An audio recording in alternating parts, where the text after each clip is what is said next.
so in terms of the title of the goods, again, you have seller, there's purchaser. If I'm the company purchasing the items, the title of the goods transfers at the time point when the goods are being shipped to me. So throughout the process, the goods belongs to my company.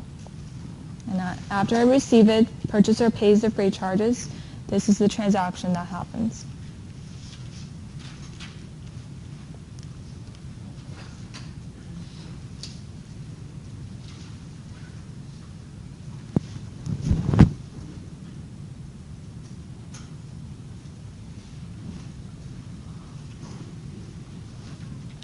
Right now, another real-world case would be that if the seller has an agreement with UPS, with FedEx, that they sign a contract with them, so when they sell their products to my company, at the same time, I just directly deal with these freight charges with the seller.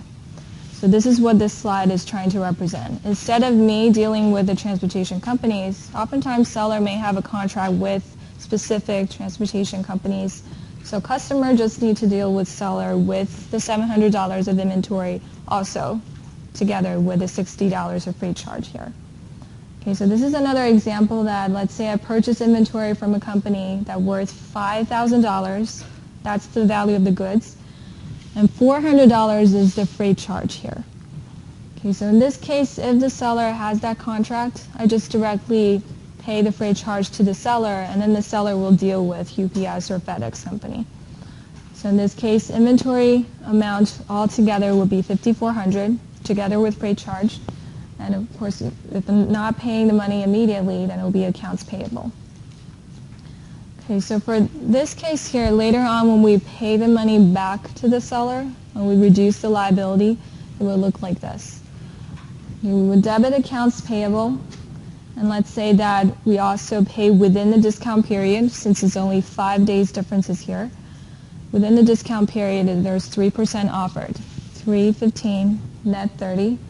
So I pay within 30 days. If within 15 days I get 3% off, this 3% only applies to the $5,000 of inventory, not the whole $5,400.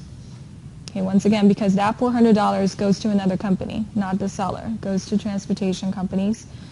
So when discounts is applied here, it only applies to $5,000, the inventory's value.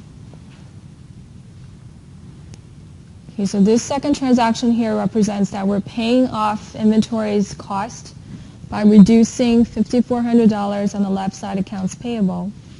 For the right side here, since we're paying within the discount period, we're only paying $5,000 and 97% of $5,000. Then the 97% of $5,000 plus freight charges will be the total amount that you're paying to the seller.